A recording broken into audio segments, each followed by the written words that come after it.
Imagine standing at the base of a towering cliff and the morning sun casting a long shadow across the rugged terrain.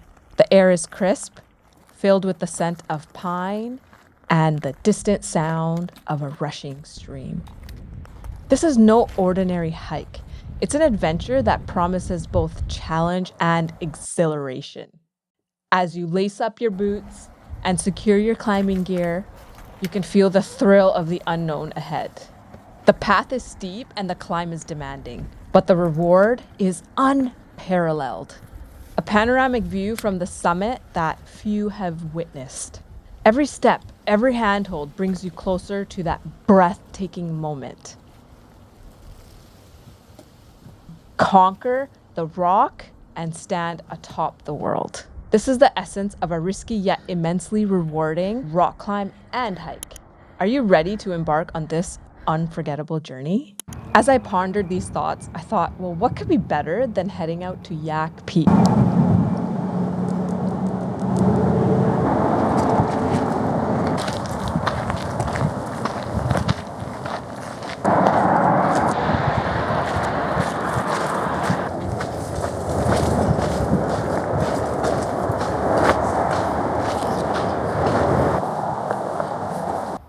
Guys, this is about 4 years after a sudden death of a very well acquainted hiker who was known as Michael Allen. Just a kilometer or so into this exhilarating, or what we thought would be an exhilarating hike and climb, we found this memorial, and this plaque stated that Michael Allen was lost way too soon while descending Yak Peak. This happened in the year 2020. It was July 31st, 2020. While hiking in the Coquihalla Provincial Park, Michael Allen suddenly lost his life while descending Yak Peak. Now, it's very uncertain as to what went down during this unfortunate accident. A seemingly simple hike, and Michael Allen, being a world traveler, quite experienced in the outdoors. He's climbed Mount Kilimanjaro. He was an outdoorsy person, a great conversationalist, and a charismatic son, brother, nephew, cousin, and friend, as written in his obituary. But these mountains can be unforgiving, and they can be unpredictable at times. These hikes out in the Coquihalla, the weather can change really, really fast. One thing you don't want to be doing is descending in the dark. Absolutely not. I don't care how experienced of a climber you are, coming down from these mountains where the weather is just so unpredictable and visibility can become near zero, descending these mountains in the dark is just asking for trouble. It's just so sad that this tragic accident could have occurred on such a beautiful mountain peak, which kind of steered me in the other direction, as I've heard all kinds of crazy horror stories of people trying to ascend this mountain and having to turn back. One reason being that the route itself is really hard to find, as we experienced along the way.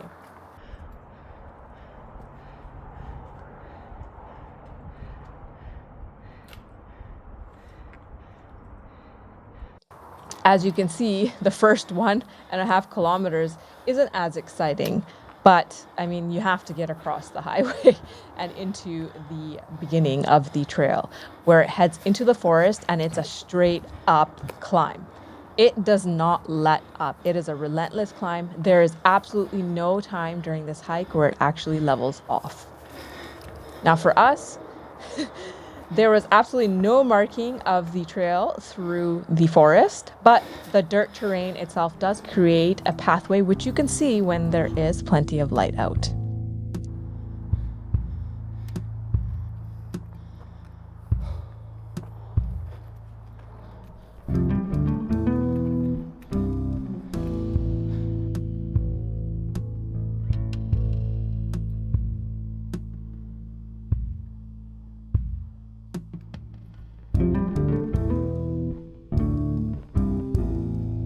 So we headed up the forest, not using the markers and not using our route finding skills, as we just followed the dirt path up. And yes, that does get your heart rate up quite a bit right at the beginning.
As I gaze upon the peak of this majestic mountain, I am reminded of a passage from Lao Tzu's book, Tao Te Ching.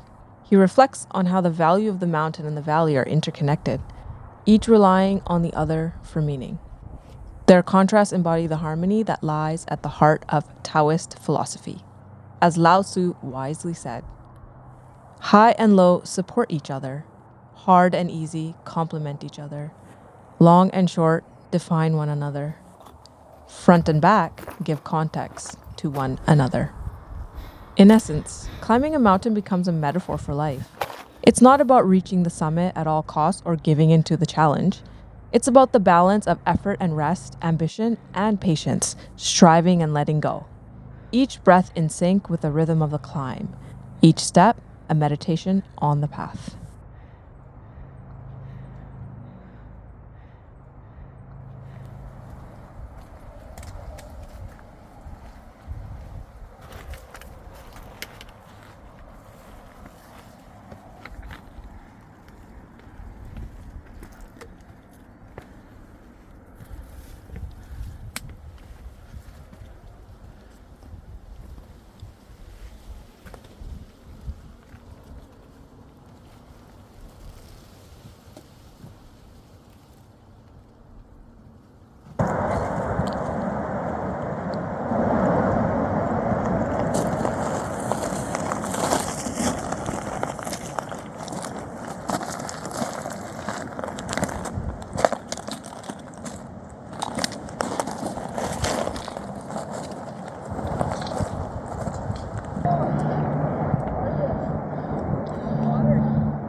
And as we cleared the forest, it opens up into the big rock slab. Now, I have seen many people do crazy things on this rock slab, like rock climb straight up. Absolutely amazing. Now, these are well-trained rock climbers, and there are different levels of pitches going up. So you definitely need to have the practice to be able to get up to what they call the south face of Yak Peak.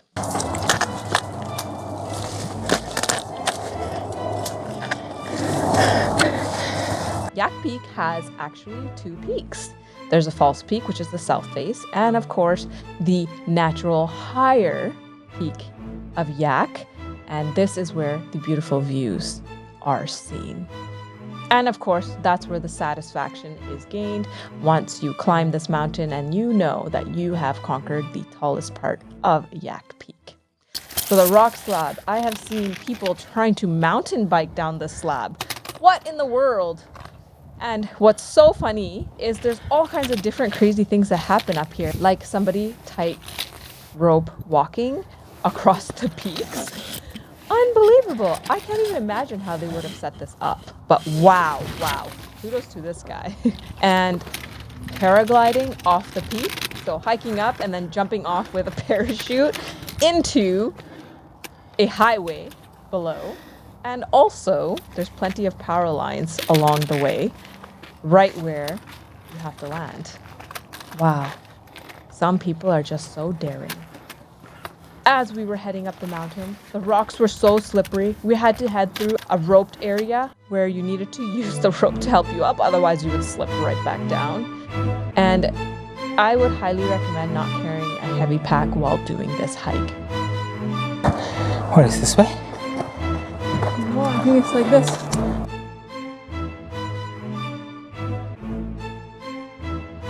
As we headed up this mountain, it was definitely causing a lot of exhilaration and deep breathing. We were quite tired. Here, up these boulders, right?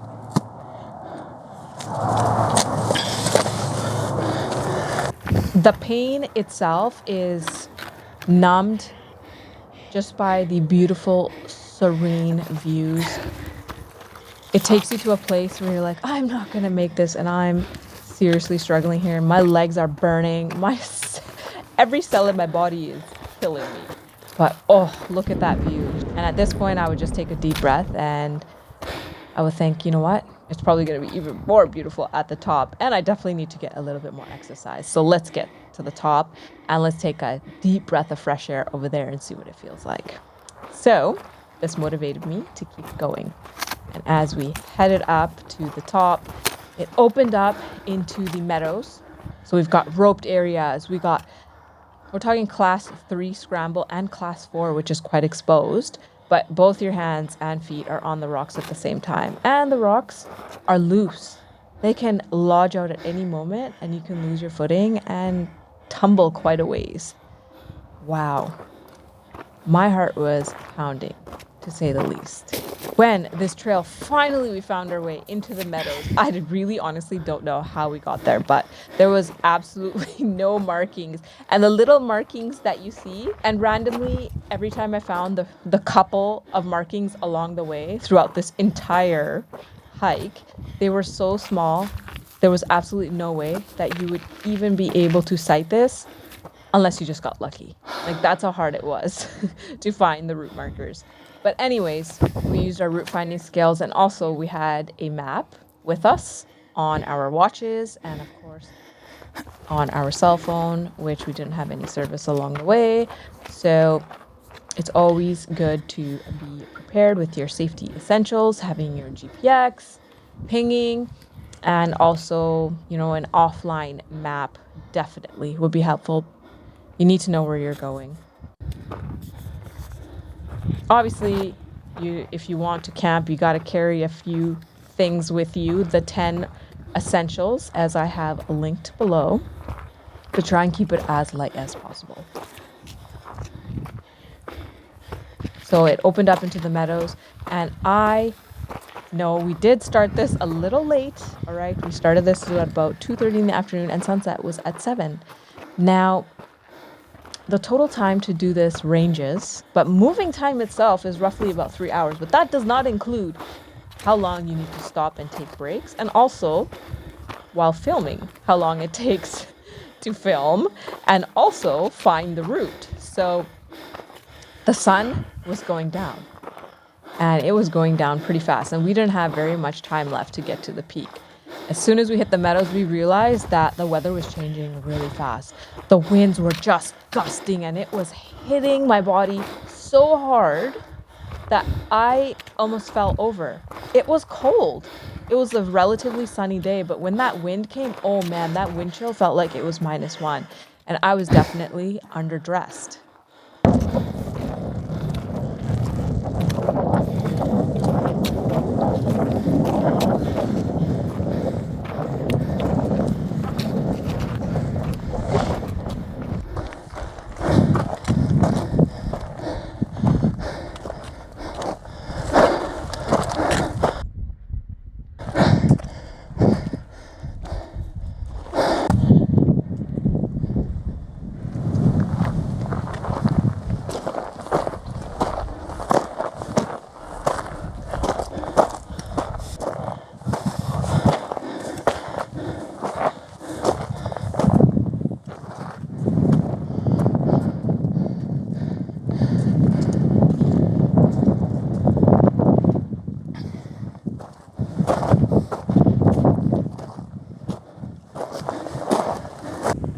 One of the issues that I felt was very uncomfortable while heading up this hike. And honestly, even the climb and the movement, which keeps you quite warm, wasn't even enough to keep me warm enough while this wind was gusting.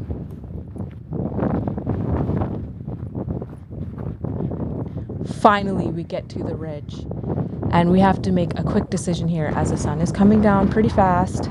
Do we do both of the peaks, or do we just get to the very, very top and the highest peak? And I figured, you know what? We want the pretty views. So here we go, heading up to the top, the highest part of Yak Peak. The elevation being at 2,039 meters, which is roughly 6,690 feet.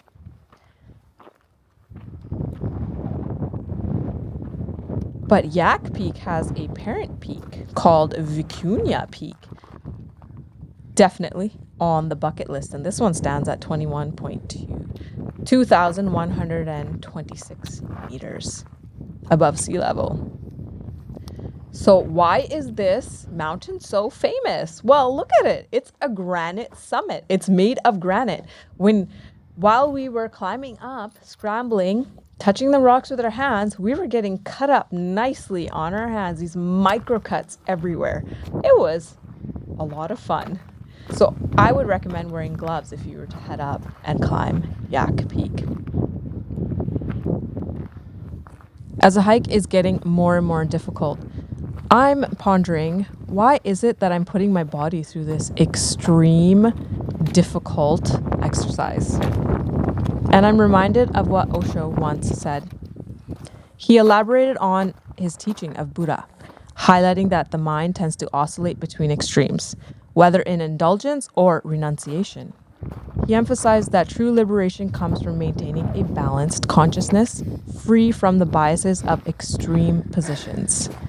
By staying centered and avoiding the allure of extremes, one can achieve inner harmony and enlightenment. And with that, on I go.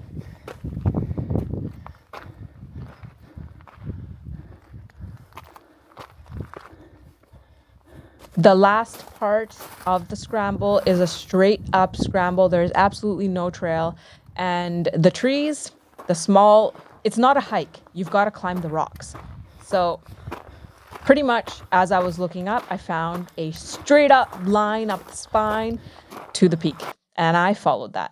So finally got to the peak. And I honestly thought we never were going to make it. I thought that was it. The sun was going down. We were taking too much time and we weren't going to get there. But man, we made it. And it was so rewarding. It actually gave me a chance to embrace the serenity of the sunset. So there it is for you guys. Yak Peak, the beautiful views from the Coquihalla Provincial Park, where the weather is so unpredictable. And the summit itself is located right adjacent to the Coquihalla Highway. The peak was not as windy as the meadows. So this crazy, unpredictable climate is classified as the Marine West Coast Climate Zone. And the weather fronts originate in the Pacific Ocean.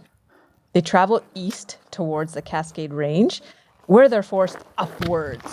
And by this, they cause them to drop the moisture in the form of rain or snowfall. And that happens so often. This is one of the most dangerous highways in the world. and this is actually the most dangerous part of the highway. The weather changes so quickly. The ice freezes right onto the highway, and unfortunately there have been countless accidents right on this stretch.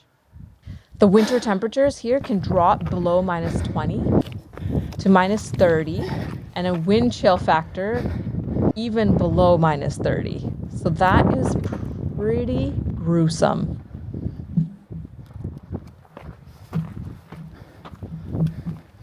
This hike is only attempted, mostly the safest time is July through September. Reason being is you don't want to be going up this mountain when it's wet. There is way too much granite. It's way too slippery to climb up. If you're doing this in the winter when there's lots of snow, it does require snowshoes, but you definitely need to be very familiar with mountaineering and winter safety to be able to do this peak. So there you have it, guys. I hope you enjoyed this hiking video with me.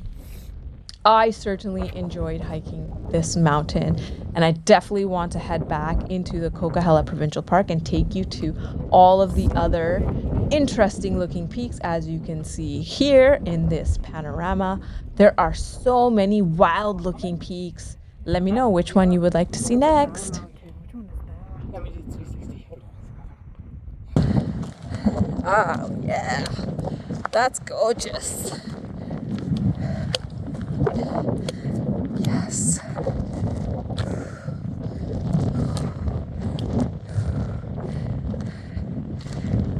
We are here at Yak Peak.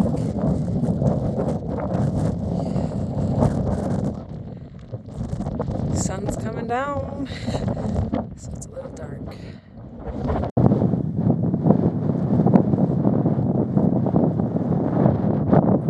For those of you new here, I'm Reema, and I travel around the world doing touristy things, but mostly heading outdoors and taking you with me through my travels and my most favorite things to do, and that's experiencing and exploring nature and different cultures through my lens.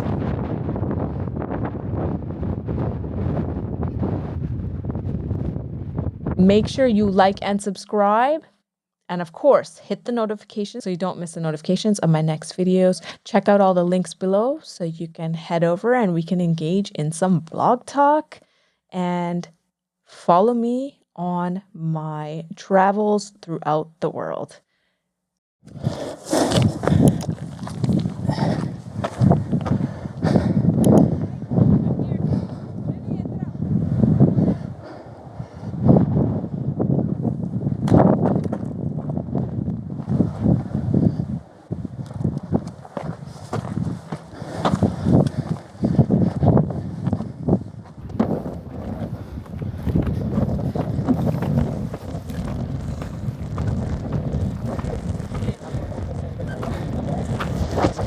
At the top, and I realized right away that this is actually where the sky meets the mountains and all dreams touch the horizon.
Going down to the meadows. Okay, it's quite windy. Oh my goodness. To the meadows. As you can see, we just came from up there. It's pretty quite the trek down, for sure.